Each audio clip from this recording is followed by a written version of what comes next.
What if I told you there's video footage of something not human, walking through a forest in Arizona? Footage recorded by a military drone during a routine surveillance exercise.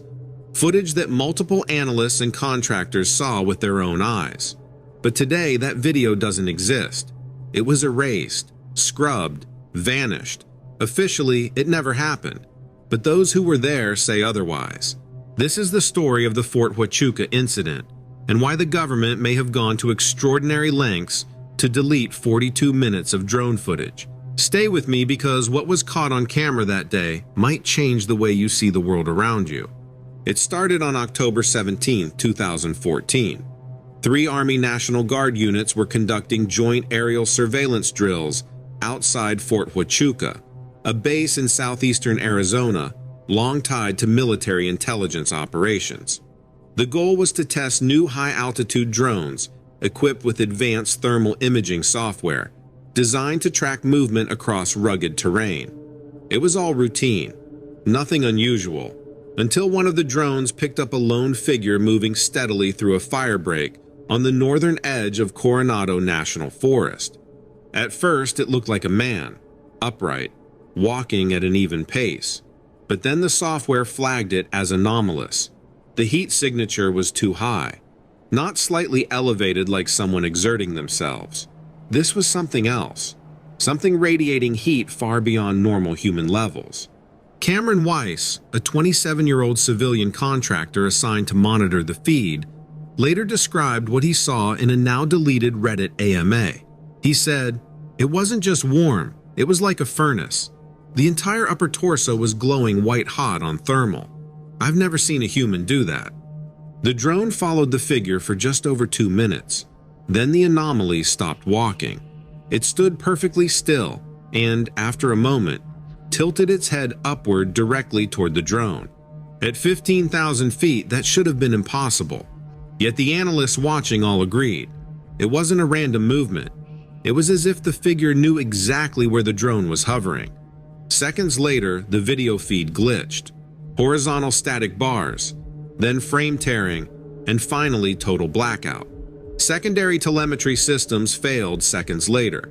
The pilot reported full loss of visual and thermal signal. When technicians attempted to pull the footage from the archive, they found segment D 4.09, 42 minutes of recording, was gone. Not corrupted, not mislabeled, gone. Completely wiped from the system. Within an hour, 2 men in civilian clothing arrived at the mobile command unit. They weren't in uniform, but their badges gave them full clearance. They identified themselves as data integrity officers from Intelligence Command. They removed 3 hard drives and disconnected the primary network node, cutting off access to multiple trailers. That night, Cameron Weiss's access credentials were revoked and his contract terminated. He was escorted off base and told not to return. For most people, the story might have ended there. But for those involved, the questions wouldn't go away. What had they seen? Why was the footage erased? And who were those men? 2 years later, an independent journalist named Elena Roberts filed a Freedom of Information Act request asking for all drone footage from Fort Huachuca on October 17, 2014. The response arrived in just 19 days. It contained a heavily redacted incident report labeled Visual Thermal Anomaly, Unresolved, and a cover memo stating portions of requested material have been deemed classified under Executive Order 13526, Section 1.4a, and are not releasable. But buried deep in the report was one line that stood out. Partial data recovery performed on corrupted segment D. 4.09 revealed residual thermal traces consistent with large bipedal movement. Residual thermal traces. For Roberts and others, this was proof. Something had been captured, something that wasn't supposed to be seen. A second witness, a drone spotter known only as Daniel, came forward years later in a podcast interview. He claimed he had seen the full footage before it was erased. According to Daniel, there were not one but 2 figures. Both stood over 6.5 feet tall. Both moved with an unnaturally smooth gait, almost gliding over the rough terrain. They didn't run. They separated, like they were flanking something.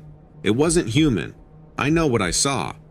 In 2016, a still frame surfaced on a darknet military photography board called Gideon 6. It showed a thermal image of a tall, featureless humanoid silhouette, glowing white against the cooler background of trees and earth. Officials quickly dismissed the image as a training clip, manipulated with CGI heat overlays. But multiple thermal imaging experts noted the dispersion pattern of the heat signature was consistent with active emission, not passive reflection. In other words, this wasn't a person standing near a heat source. This was something producing its own thermal energy. By 2019, a retired Army colonel named David Kessler broke his silence in an off-the-record interview.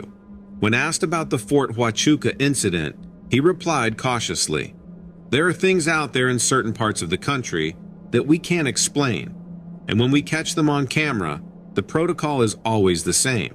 Shut it down, classify it, erase what you have to." When pressed on why, Kessler said only, "That one went up the chain faster than anything I've seen." But what could possibly warrant that level of response? In early 2021, a small group of data recovery specialists calling themselves Black Birch Archives made a startling claim. They posted on an obscure forum called Deep Signal, saying they had recovered a partial copy of Segment D, 4.09. They couldn't release the footage, they said, for legal and safety reasons, but they described what they had seen.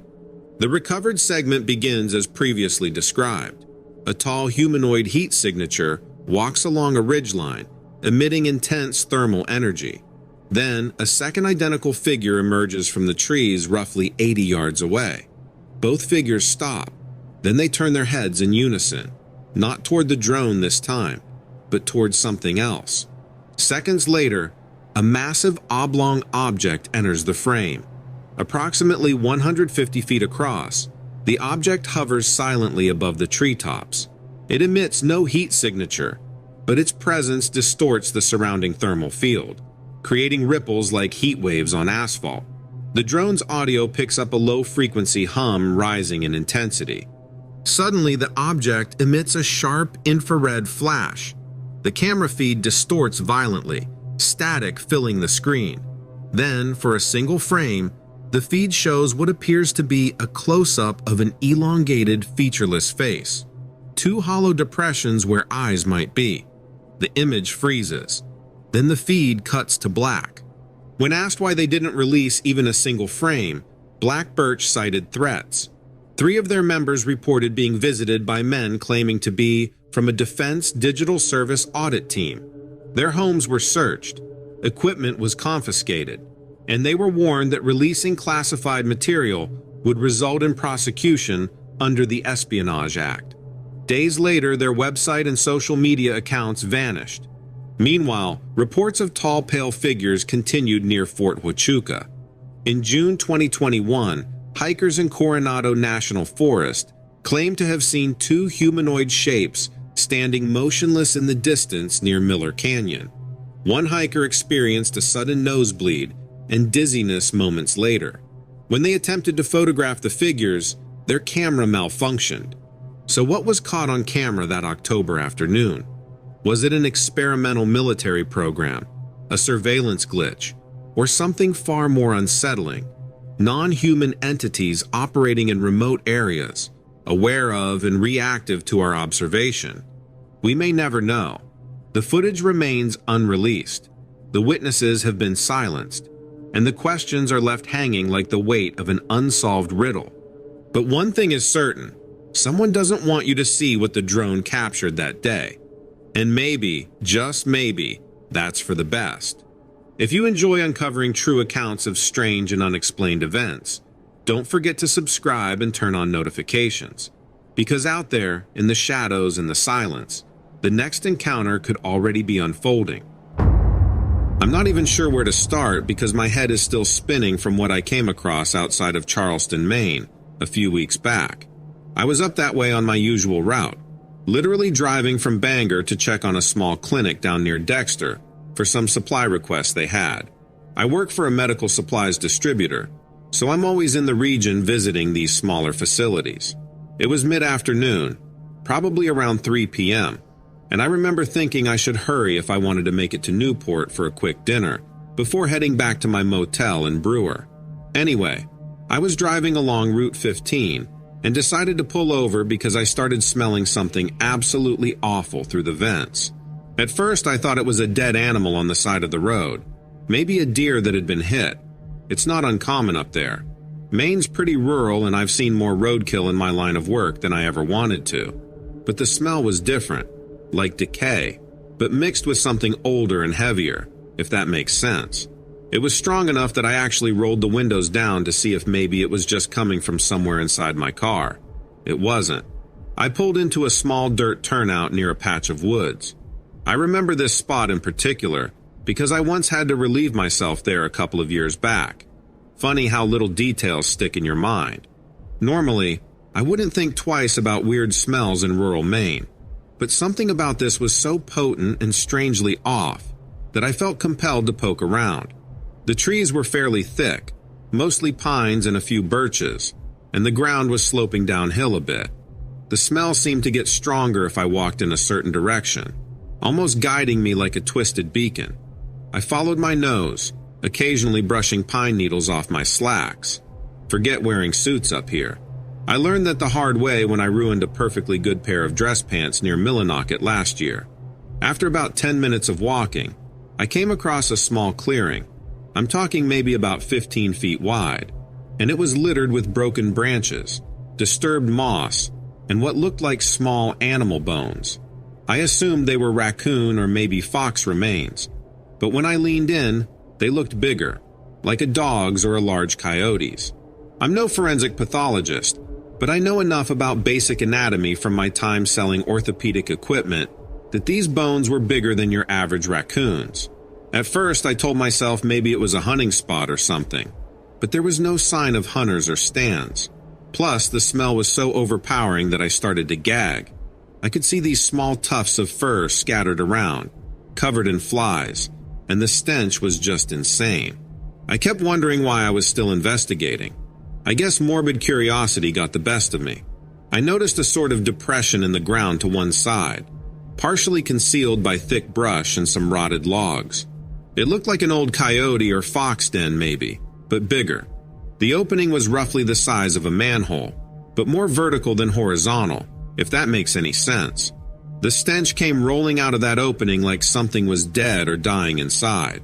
Here's where things took a very bizarre turn for me. I stood there trying to make sense of it, maybe 10 or 12 feet from the entrance, and I got this sudden wave of nausea, like a primal sense telling me, this is not safe. And then I heard a scuttling noise, a kind of scratching, scraping sound, like something with claws on stone or hard-packed earth. I didn't see it clearly at first. I caught a glimpse of something pale just inside the opening, white or maybe a dirty ivory color. It moved slowly, but in a way that felt unnatural, like a spider with too many joints or weird angles. I stepped back, nearly tripped on a root, and tried to focus on what I was seeing. The best I can describe, and it's still burned into my brain, is this elongated, emaciated figure, hunched low, almost crawling on all fours. Its limbs looked disproportionate, like the arms were slightly too long, the legs kind of bent backwards. I couldn't make out the face well, but I saw large dark eye sockets or something that gave the impression of eyes, and that smell got even worse when I caught sight of it. The thing let out this breathy hiss or wheeze, and I felt my heart practically jump into my throat. This all happened in maybe the span of 10 seconds, but it felt like a lifetime. 1 second, I was trying to rationalize I was just looking at some diseased animal. The next, I realized this was definitely not any ordinary creature you'd see in the Maine woods. And let me tell you, I've run across moose, coyotes, black bears, you name it. Never have I seen something so lean, so humanoid in shape, yet so clearly not human. I took a few steps back, and I could hear it crawling around inside that opening, almost scraping at the dirt. I kept expecting it to rush out at me, but it just made this low, chattering noise, like it was testing me or something. That's the only time I've genuinely been afraid I might not make it home. I can't describe the feeling well, except it was this overwhelming dread, like I was trespassing somewhere I definitely shouldn't be. I remember thinking, I should have just kept driving. What am I doing here? Now here's where I get lost recounting the details, because so much of it happened at once. I think I started to rationalize, telling myself maybe it was a person, some poor soul with a horrible disease or mental state living out in the woods. That specifically came to mind because I once heard stories from a nurse in Presque Isle about homeless folks squatting in the forest. But the way this thing moved just didn't align with any normal human posture or gait. I must have stepped on a twig because it snapped loudly, and that creature shifted its entire body, contorting in a quick, fluid movement to face me more directly. I saw a hint of its face, pale flesh, almost translucent in places, and those sunken features. It opened its mouth slightly, enough for me to see teeth that looked way too long. Then, with this sudden jerky motion, it pulled itself deeper into that den. I heard it vanish deeper in, some gravel or rock shifting around. I didn't stick around after that. I started to back away until I realized I'd left my phone on the trunk of my car. Like a genius, I'd put it there earlier while rummaging around for a flashlight. My heart was pounding so loud, I swear I could hear the blood rush in my ears. I practically stumbled out of the clearing, nearly lost my shoe in some muddy patch, and by the time I reached the dirt turnout, I was shaking so badly that I almost dropped my keys trying to unlock the driver's side door. The strangest part is as soon as I got back on the highway, that smell seemed to wash away. It was like it existed only in that small radius around the den. I pulled over again about 2 miles down the road, at a gas station in Charleston, tried to collect myself, splashed water on my face. I ended up telling the clerk I was feeling lightheaded. I certainly looked it. Of course, I didn't mention the actual reason. She asked if I needed medical attention. I told her I was fine, just stressed from work. Since that day, I've had trouble sleeping, and I keep replaying those few minutes over and over. There's no explanation I can offer that makes any sense. If it was a sick person, it was the most inhuman movement I've ever seen. If it was an animal, it was like no animal I've ever known to roam these parts. I don't think I'll ever drive past that turnout without feeling a chill run up my spine. I spent a few days debating whether I should talk to someone, maybe the wardens or local authorities, but I don't have any idea how they'd react if I said I saw, well, whatever that pale crawler was. It certainly wasn't your run-of-the-mill wildlife, and I doubt any warden would be thrilled about trekking into those woods on my word alone. I sometimes think about going back, taking someone with me, but then I remember that smell and how my body screamed at me to run, and I just can't bring myself to do it. I thought you'd want to know because you've collected similar reports. If anyone else has been on that stretch of Route 15, or in the surrounding woods near Charleston, Maine, maybe they've noticed something similar. I feel like I can't be the only one who stumbled across that lair. There were definitely remnants of animals there that looked fresh. Part of me wonders if every now and then, someone's missing pet or local wildlife ends up as prey for that thing. Honestly, I try not to dwell too long on that. The memory still makes my stomach twist, especially when I recall the shape of that thing's limbs and how they bent. I can't get the image out of my head. It was definitely the most unsettling experience I've ever had. There have been nights I wake up around 3 a.m., swearing I can smell that rotten stench again. It's like it clings to my senses whenever I let my guard down. I've been on the road in Central Texas for weeks now, going county by county and digging through all sorts of archives. I was in Fayette County first, near LaGrange, trying to make sense of some old land grants connected to a family that supposedly came over with Austin's original 3-0. That's where I stumbled on a footnote in a property ledger referencing a private collection of diaries owned by a local historical society. They were locked up in the back room of the place, not on public display. The caretaker, I won't mention their name, but they were anxious for me to finish up and put things back in order. Made a cryptic remark about how those diaries always gave people a bad feeling.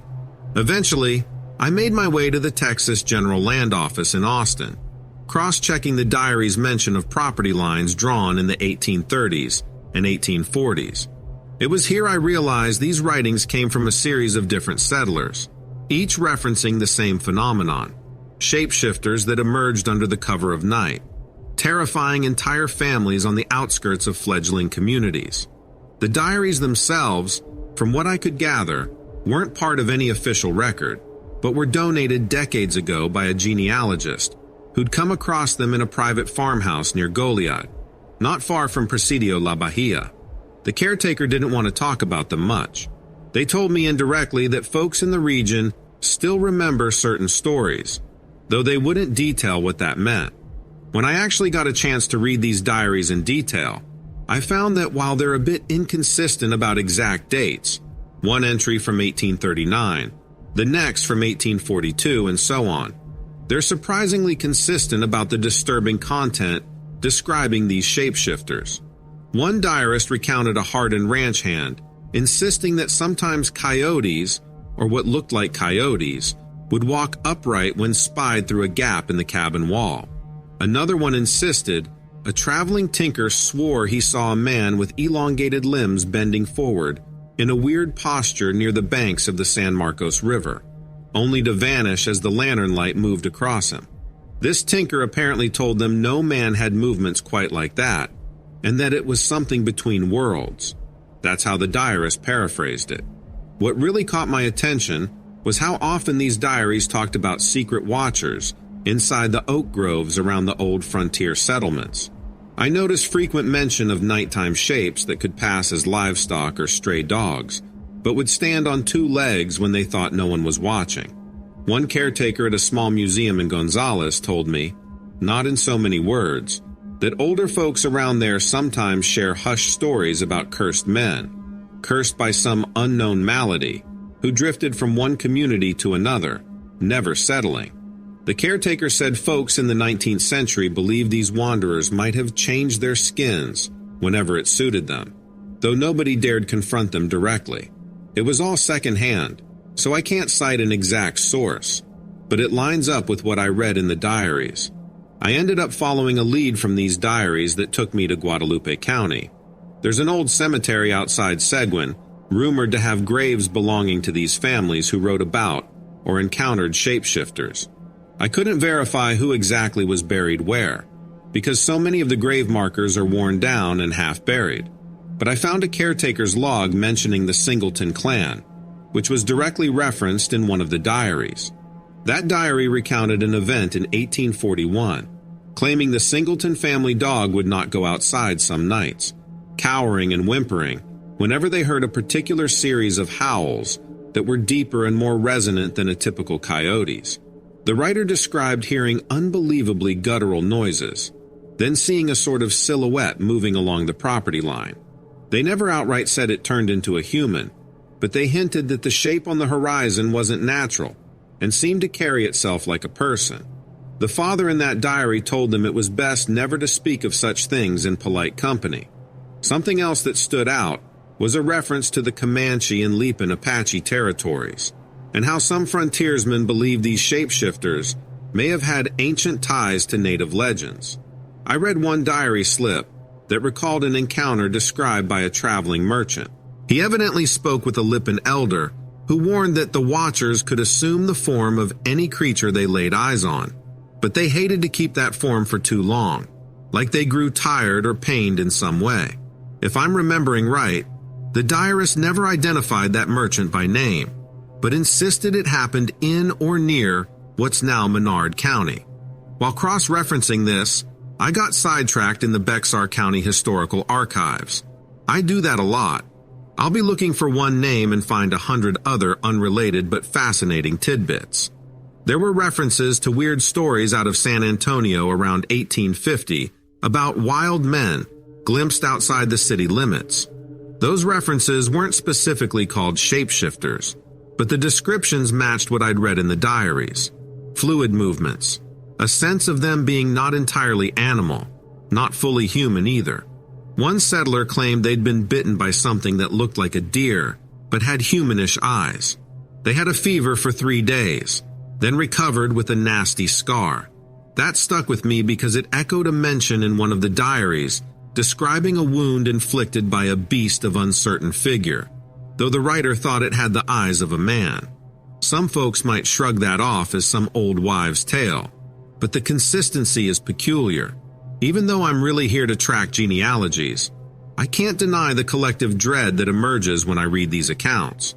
Most diaries were matter-of-fact about everyday hardships, fighting off disease, the constant threat of raids, the struggle for crops, rattlesnake bites. Then, out of nowhere, paragraphs describe these bizarre sightings, or insinuate entire families were plagued by an evil presence lurking near their ranch. One writer even described a massive livestock kill that happened near the Navidad River, with no footprints matching any known predator. They chalked it up to either a curse or something that wasn't meaning to harm for food, but maybe just out of pure malevolence. Another diarist reported hearing about a shapeless figure prowling the brush near San Felipe de Austin, scaring local ranchers enough to organize a nighttime watch party.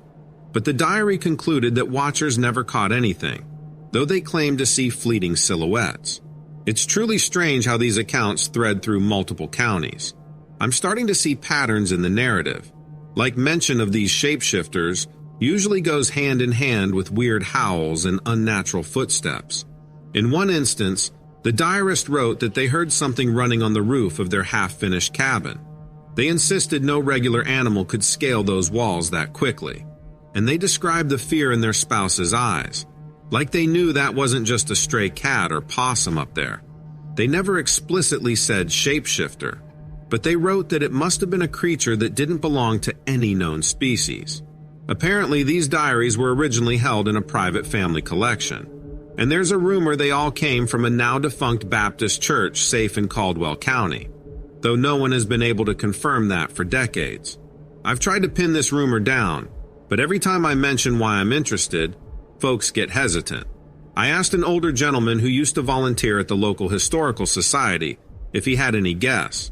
He told me, indirectly, that people around here would rather not talk about the diaries at all, especially with strangers. He said too many folks get obsessed, come sniffing around, and then pass these stories off as ghost tales. He preferred to think the diaries were more about settlers' nightmares manifested on paper. Maybe they are, but the detail is so extensive that I can't help but believe they took it seriously.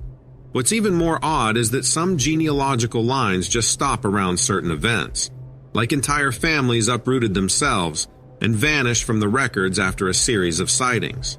One diary from 1844 described a night when a family heard scratching on the shutters and then saw a hunched figure vanish across a moonlit field. The diarist said the father vowed they were leaving the area at dawn, and the next day's entry was scribbled and incomplete, mentioning only they were heading east toward a safer settlement. After that, the diaries mentioned them no more. It's as if some folks decided they'd seen enough and moved on, leaving behind half-cleared land and half-built homes. Those abrupt endings are, in my experience, rare in genealogical records. Usually you can find a trace of where they resettled, or at least a marriage or a birth certificate in another county. But I haven't found a single instance of those vanishings reappearing in official documents. I keep going back to the caretaker's remark about how these diaries made them uneasy. They claimed that even reading them can stir something dormant, suggesting maybe that reporting these stories somehow perpetuates them. The caretaker didn't outright say any of that, but they hinted strongly that, over the years, people reading too much into the diaries got lost in fear. I'm not sure I put any stock in that, but the diaries do carry a certain grim weight. They describe a time when the frontier was less mapped, less controlled, and it sure sounds like something thrived in those dark corners. Something that could adapt or disguise itself to slip among people unnoticed. Or maybe it just wanted to terrorize folks. The diaries never quite say what it was ultimately after. I thought I might stumble on references to wolves or mountain lions misidentified by jumpy settlers, but these diaries specifically call out behaviors and shapes that defy normal animals. And there's a repeated mention of an odor, like decaying leaves and wet dog, but somehow sharper. One diarist from 1843 wrote that they smelled it before they saw anything, and that the stench lingered around the porch for days afterward. They tried washing down the boards, but it wouldn't leave until a big storm came through and cleansed the entire area. All of this is scattered across diaries spanning roughly 15 years, from around 1839 to 1854, with sporadic later mentions. I haven't come across anything after the Civil War, so maybe the stories faded, or the diaries were lost, or folks just got better at keeping quiet. Hard to say. Either way, I wanted to let you know about these finds. I'm still sifting through genealogies. Right now, I'm heading back toward Nacogdoches to see if I can glean more from the families who originally settled that area. Some of them might have old letters referencing similar stories. It's almost become an obsession, but the diaries exist, and they read as legit frontier accounts. Fear, hasty notes, scrawled details of shape-shifting entities haunting these early communities. I can't prove any of it, but the sheer volume of references is compelling. It's not like a single tall tale repeated in one region. It's everywhere I look, from Goliad to Gonzales to Guadalupe County to Bexar. The only unifying thread is the claim that something on two legs occasionally hid in the shape of an animal. I'm the lone caretaker at a small lodge near Conundrum Hot Springs, between Aspen and Crested Butte, tucked in a corner of the White River National Forest that's usually only reachable by foot, snowshoes, or cross-country skis after the first real snowfall. I've been up here over the last season, keeping an eye on the property as the trails get blanketed, and the crowds thin out to only the occasional daring backcountry skier or hardcore backpacker. A few days ago, I was going through the lost and found box to tidy up.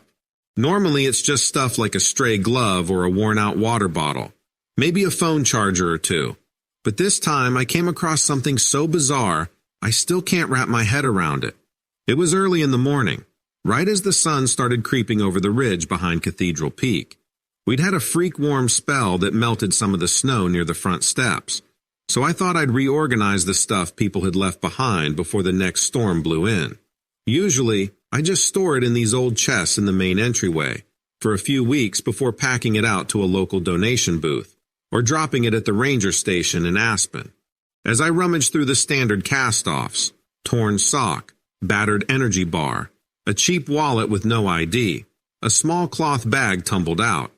It was about the size of a paperback novel, cinched shut with a piece of rawhide string.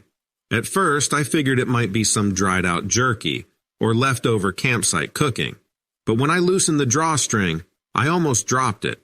Inside were 3 broad, dull green scales, like big, thick fish scales, but definitely not fish. They were each slightly bigger than the palm of my hand, rigid but not brittle, with these faint ridges that overlapped in a pattern I've never seen. I grew up around plenty of lakes in Colorado, and later I spent a few seasons working at the Denver Aquarium as part of a volunteer program. I'm no herpetologist, but I've seen my share of reptile skins and shells. These scales weren't anything I recognized. The edges had a slight sharpness too, almost like they had been pried off or shed recently. One corner of the biggest one still had this tiny bit of fibrous tissue clinging on. I set them aside on the front desk, scattered out on top of a battered old trail map, trying to figure out if they could be from some big lizard or snake. But the color wasn't quite right for any North American species I knew of, and we certainly don't have giant reptiles surviving in these mountains.